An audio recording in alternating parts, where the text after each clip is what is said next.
Durante 15 años nadie en aquel remoto pueblo de las montañas sospechó que sus amados sacerdotes eran devoradores de carne humana. Lo que voy a contarte ocurrió en 1889, en una aldea olvidada de Polonia, donde la fe se mezclaba con el miedo y los secretos dormían bajo la nieve. En el corazón de los Tatras, donde el viento silba entre los abetos y las noches parecen eternas, se alzaba una iglesia de madera vieja, humilde pero imponente. A su lado se encontraba el presbiterio, una casa pequeña, ennegrecida por el humo y el tiempo. Allí vivían Jakub y Mateusz Kowalczyk, dos hermanos sacerdotes que el pueblo consideraba santos. Jakub, el mayor, era un hombre de mirada intensa y palabras que parecían salidas de las escrituras. Mateusz, el menor, era más afable, querido por los niños, amable con los ancianos. Juntos oficiaban misas, daban alimento a los pobres y curaban a los enfermos con hierbas y oraciones. Nadie en el pueblo dudaba de su bondad. Nadie, excepto Elena Nowak, la panadera. Elena llevaba semanas notando algo extraño. Viajeros que llegaban a la posada nunca volvían a ser vistos. Primero fue un comerciante de Cracovia, luego un soldado retirado. Siempre el mismo patrón, hombres solos, sin familia, sin nadie que los echara de menos. Una noche de diciembre, mientras preparaba el pan, un olor denso se filtró por la ventana. No era madera ni grasa, era algo distinto, un aroma metálico nauseabundo. Al mirar hacia la iglesia, vio salir un humo oscuro del presbiterio. Desde ese instante, el miedo empezó a crecer dentro de ella. No lo sabía aún, pero estaba a punto de descubrir el secreto más aterrador de toda Polonia. A la mañana siguiente, Elena intentó convencerse de que todo había sido una imaginación suya. El invierno era duro, y el humo podía tener 1000 explicaciones. Pero el olor seguía ahí, persistente, impregnando el aire alrededor de la iglesia como un recordatorio invisible. Ese día, mientras vendía pan en la plaza, vio acercarse al padre Mateusz. Caminaba despacio, con las manos escondidas bajo el abrigo negro. Su rostro tenía una palidez extraña, casi enfermiza, pero sus ojos seguían mostrando aquella bondad que todos conocían. «Padre», dijo Elena con voz temblorosa, «¿ha notado algo raro en el pueblo? Hay viajeros que no regresan, y algunos dicen que desaparecen cerca de la iglesia». El sacerdote sonrió. Fue una sonrisa breve, fría. «Hija mía», respondió, «hay cosas que es mejor no preguntar. La curiosidad puede abrir puertas que deberían permanecer cerradas». Elena sintió un escalofrío. Esa respuesta no era la de un hombre de fe, sino la de alguien que escondía algo oscuro. Desde aquel momento, comenzó a vigilar discretamente la iglesia. Veía luces encenderse de madrugada, sombras moverse por las ventanas, y a veces escuchaba ruidos sordos, como si arrastraran algo pesado bajo el suelo. Una noche, incapaz de soportar más la incertidumbre, tomó una linterna y se dirigió al presbiterio. La nieve crujía bajo sus pies y el viento soplaba como si intentara advertirle que regresara, pero ella siguió adelante. Se acercó a una rendija de la ventana del sótano. Adentro, una luz temblaba y 2 voces murmuraban. «No podemos seguir así, hermano», dijo una voz masculina. «Esa mujer sospecha», respondió la otra, «pero nadie creerá a una panadera contra los siervos de Dios». Elena retrocedió horrorizada. No había duda. Los sacerdotes ocultaban algo terrible bajo esa iglesia bendita. Los días siguientes fueron un tormento para Elena. No dormía, apenas comía. Cada vez que escuchaba las campanas de la iglesia, un nudo le apretaba el estómago. Sabía que debía hacer algo, pero ¿a quién podía acudir? Nadie en el pueblo la creería. Los Kowalczyk eran hombres de Dios, santos para unos, milagrosos para otros. Cuando un nuevo viajero desapareció, un músico que se hospedaba en la posada, Elena tomó una decisión desesperada. Una noche, a la luz de una vela, escribió una carta dirigida al obispado de Cracovia. En ella detalló sus sospechas y rogó que enviaran a alguien a investigar. Luego entregó la carta al cartero más confiable del pueblo y esperó. Pasaron 3 semanas. El silencio fue absoluto. Elena comenzó a pensar que nadie vendría, hasta que, una mañana, un carruaje cubierto de escarcha se detuvo frente a la iglesia. De él descendió un hombre alto, de rostro severo y mirada cansada. Era el abad Franciszek Malinowski, un investigador eclesiástico conocido por resolver casos de corrupción y herejía dentro de la iglesia. Su llegada no pasó desapercibida. Los hermanos Kowalczyk salieron a recibirlo con sonrisas forzadas. «Bienvenido, padre», dijo Jakub. «Es un honor tenerle aquí». «El honor será mío cuando vea esta casa limpia de pecado», respondió el abad, con tono cortante. Durante el día, Malinowski observó discretamente a los sacerdotes. Los siguió con la mirada durante la misa. Notó sus gestos nerviosos, la forma en que Mateusz evitaba el contacto visual. Por la noche, mientras fingía dormir en la posada, escuchó pasos que venían desde la iglesia, pasos que descendían hacia el sótano. El abad esperó a que el reloj marcara la medianoche. Luego, armado solo con una vela y una pequeña cruz, cruzó el umbral del presbiterio y bajó las escaleras hacia la oscuridad. El abad Malinowski descendió las estrechas escaleras del presbiterio con cuidado, cada paso resonando en la madera vieja. La vela iluminaba apenas las paredes de piedra húmeda y fría. Un olor fétido, metálico y quemado le golpeó la nariz, un presagio de lo que encontraría. Al llegar al sótano, vio que no era un espacio pequeño como parecía desde afuera.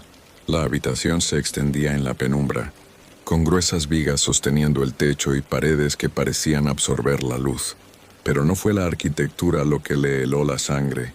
En el centro, sobre una gran mesa de madera, yacían restos humanos, meticulosamente dispuestos. Jakub estaba allí, con la camisa manchada de sangre, cortando cuidadosamente lo que quedaba de una víctima reciente.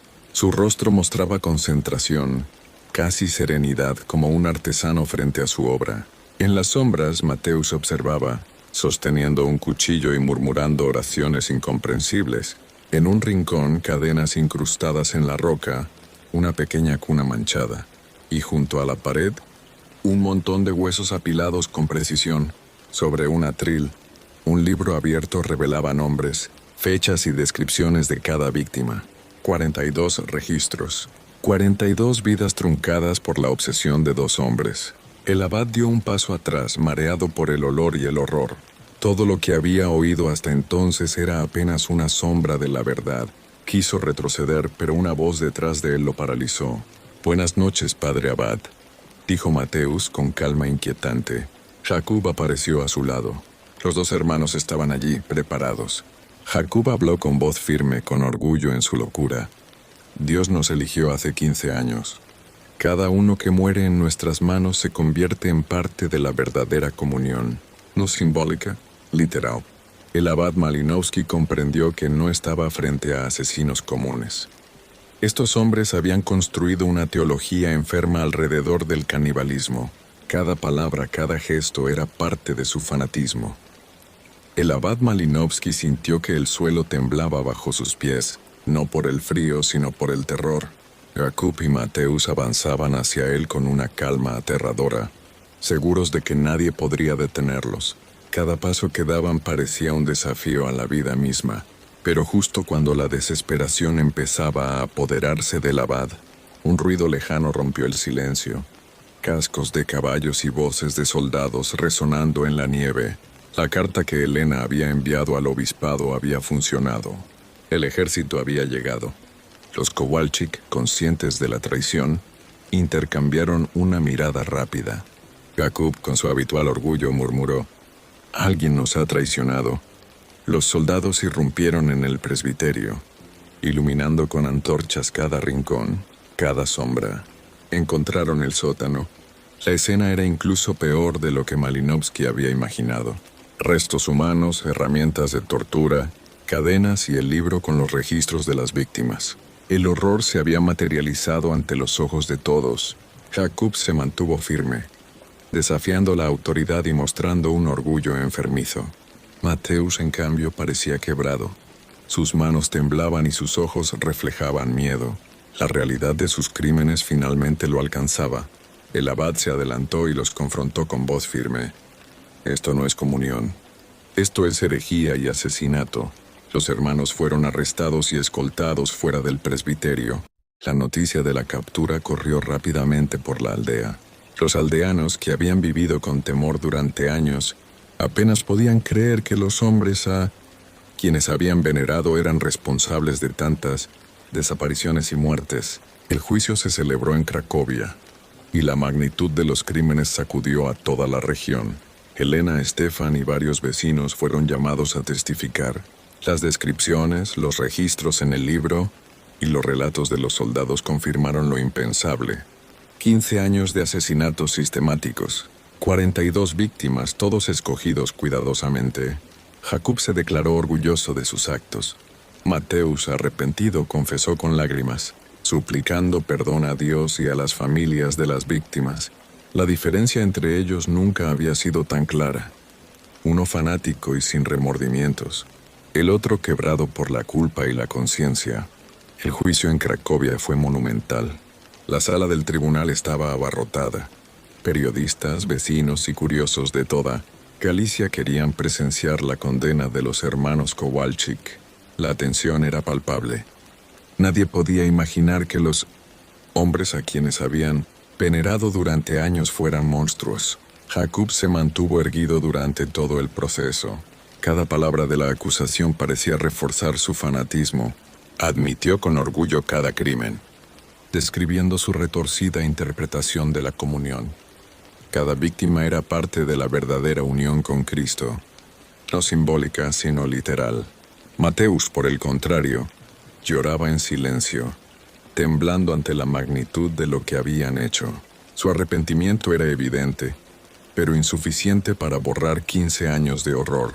Testigos como Elena y Stefan relataron las desapariciones, las amenazas y el miedo constante que vivieron.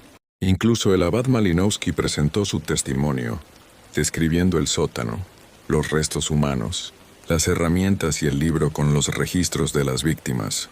Cada detalle horrorizó a la audiencia. El veredicto fue unánime: pena de muerte por ahorcamiento para ambos hermanos. La ejecución tuvo lugar en la plaza de Cracovia un mes después. Mateus subió al cadalso llorando, pidiendo perdón por sus pecados y por las familias de las víctimas. Jakub, desafiante hasta el último instante, caminó hacia la muerte con la cabeza en alto, proclamando que su obra era la verdadera fe y que algún día la verdad sería comprendida. De regreso al pueblo, la vida continuó. Aunque la sombra de los Kowalczyk nunca desapareció, el presbiterio fue demolido, y las piedras se utilizaron para construir un muro en el cementerio, transformando el lugar de muerte en un sitio de descanso eterno. Elena regresó a su panadería, marcada por lo vivido, y Stefan emigró a América, incapaz de quedarse en aquel lugar donde había sido testigo de tanto horror. Años después, los aldeanos contaban la historia en susurros. Las rosas silvestres que crecían donde estaba el presbiterio se consideraban las almas de las víctimas, y en las noches más oscuras, algunos afirmaban escuchar risas y susurros que emergían de la tierra, recordando que incluso los monstruos más terribles pueden esconderse detrás de las máscaras más nobles.